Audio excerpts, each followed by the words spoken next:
We spent 72 hours in Albania's ancient city. And it was amazing. We didn't actually plan to stay here, but we're so glad that we did. And people must love living here because they've been living here for over 4,000 years. It's also a fun place to visit because there's so much to do. Like castles, it has one. Like giant lakes, it has one of those too. Like scary Venetian masks, it has a lot of those. It even has a brand new stoplight, and we were one of the first people to use it. Yeah, that was pretty cool. So come along as we share our time And our cost in Shkoder, Albania. It's incredible. It is really. Our journey to Shkodër started in Durrës, where we hired a taxi driver to take us there.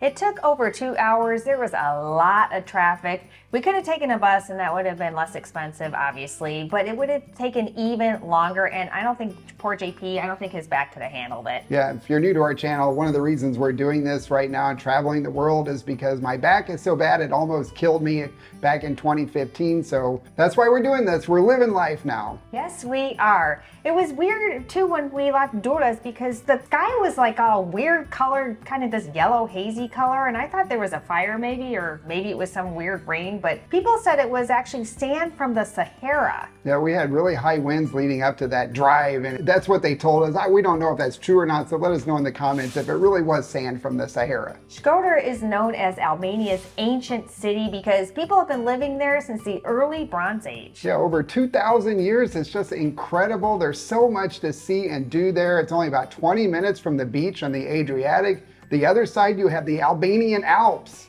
The location is amazing too. It's actually really close to Podgorica in Montenegro. It's actually closer to go to the airport there than it is to go back to Tirana. You guys have been asking to see where we stay, so we're going to start showing you. We stayed in an Airbnb. It was a 1-bedroom, 1-bathroom, super nice, very spacious, and a newer building. It was very comfortable. The views were awesome. We had views of the mountains and a little bit of the city. Plus this building had an elevator, which I really appreciate. And one thing I love about Europe so far is they put the hot water heater in the bathroom so you don't have to wait 15 minutes for your water to heat up in your shower. I'll share a link below. Again, this is not a sponsor. If you don't hear us say today's sponsor is, it's not a sponsor. We're just sharing it to be helpful. After we got all settled in and relaxed a little bit, we really wanted to go out and explore. I did not feel like going grocery shopping or cooking, so we ventured out to find a place to eat. We found this place called Pizzeria Italia. It was delicious. Italian food is really popular in Albania, and we had 2 salads, a pizza, a bottle of water, and 2 glasses of wine for $25. Shkodër is a lot smaller and also a lot calmer than Tirana. It's actually very flat and walkable. We walked all over that city, and there's a lot of traffic though. You'd be prepared for the traffic, and that's why they're putting in new stoplights and crosswalks.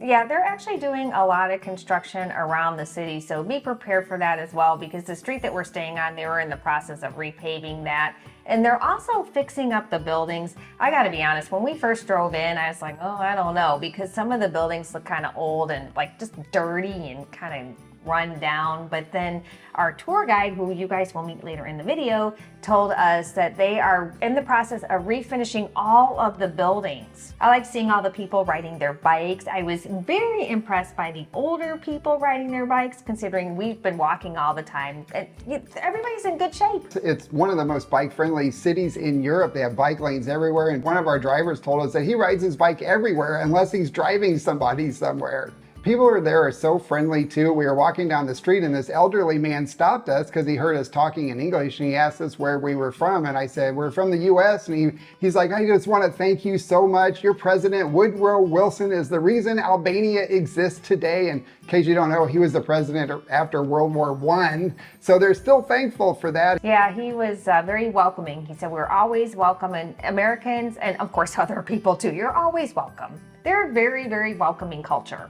We walked all over after dark, and we always like to talk about safety because we come from the Americas. The US is our home. We lived in Latin America for 6 years, and safety has become one of those things that's really important to us. Yeah, it is not overrated, and once again, we felt very safe. We saw kids out after dark, riding their bikes, walking around. We saw all kinds of people pushing strollers, grandparents, the whole families out walking around after dark. We loved hanging out at the pedestrian area. Apparently everybody likes to hang out there because we saw all the people and their families there all the time walking up and down the street.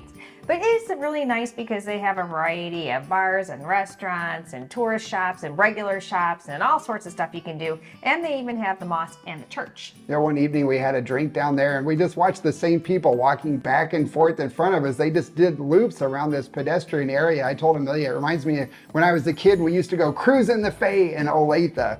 I don't know what the Fe is, but Santa Fe. This is Santa Fe. It's the road down the middle of Olathe. I don't know if you guys still do that or not, if you live there, but when I was in high school in the 80s, that was like what we considered fun for some reason. We hired a guy to show us the sights. His name was Yuled Pershindaitya. Daitya. And he was great. He took us to some places where the locals go and also told us a lot more about the history in the whole area. But the first stop is a popular tourist place. It was built during the Ottoman Empire. This is the famous bridge, Amelia? It's a little underwhelming. I think we have to go to the next bridge. Okay. It was built during the 18th century, and it's the longest Ottoman bridge and the only one with a curve in it. It's a really popular place for people to go and take pictures. The whole area is really pretty. I was blown away by that river. I could not believe how blue that water is. I've never seen a river like that before. Good job, JP. I made it. After that, we took a 30-minute drive into the mountains to see where the locals go to cool off during those hot summers. It was so peaceful there. I could have totally just climbed down that hill and taken a nap. Or gone and swim in that cold water. I bet that would have been refreshing.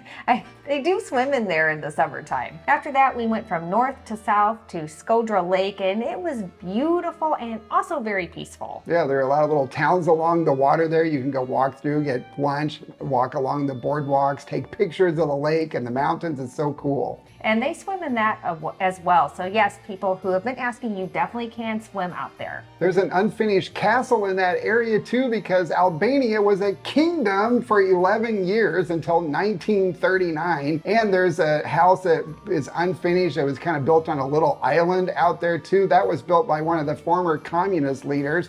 But once communism fell, it was never finished, just like the castle was never finished. We ended our tour with Yuled at Rozafa Castle. It's this massive fortress built up on a hill just south of town. It overlooks the entire valley and the lake, and it's just incredible from up there. Yeah, the views were amazing, and we love to explore that kind of stuff, so we had a great time. Boy, that castle is, remember we looked down some of those holes down in there? I know. Oh my gosh. There's still a spiral staircase that goes down, and he said that they had escape routes that go down 100 meters or something like that. Yeah. It's crazy. It is crazy, but we recommend going for the views instead of trying to go down that spiral staircase, which apparently you can do, but we did not feel up to that challenge. But I loved seeing those rivers from up there too, because there's actually 3 rivers that go through that area. The day that we spent with Yuled cost 100 euros, plus I gave him a 10 euro tip for being awesome. He drove us around. It was a private tour. We felt like that was very reasonable. It was by the car. It was not by the person.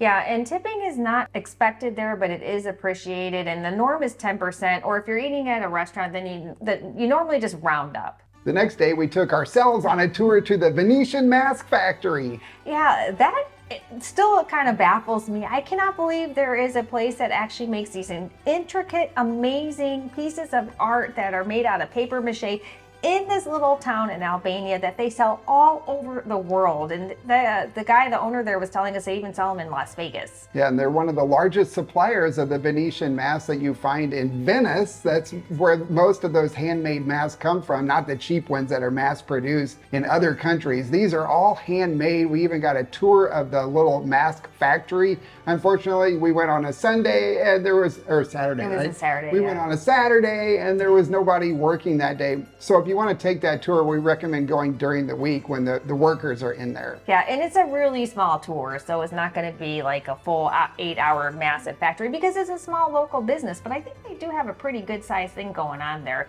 Their showroom, however, is stunning, and he let us stay in there as much as we want, and you could just spend hours in there because there is so much to look at. The tour itself costs 3 euros just to see the little manufacturing area. It wasn't really worth it for us because no one was there, but I would have definitely loved to see the people working during the week. We had a fantastic time exploring the whole area, and well, I just loved it, and we really wish we would have stayed longer. It far exceeded our expectations, which were kind of zero. Yeah, we didn't have any expectations, and one of our Albanian viewers commented on a previous video that Albania is a box of gems that's rapidly being polished, and we got to agree with that. Yeah, I totally agree with that. There's a little bit of grit into the country, but personally, I like a little bit of grit. Yeah, our guide Eula told us that the communist dictatorship set them back 50 years behind the rest of Europe. They're working really hard to catch up from that. It's really unfortunate that they had to go through that. We recently shared a video from Durrës, which is also a city in transition. It has beaches, Roman ruins, Byzantine ruins, it has nice restaurants, and it's a very affordable place to live. So check that video out next if you missed it. That's all we have for this video. Before you go, leave us a like, please, and we will see you all next time. Miru Popshim. Popshim.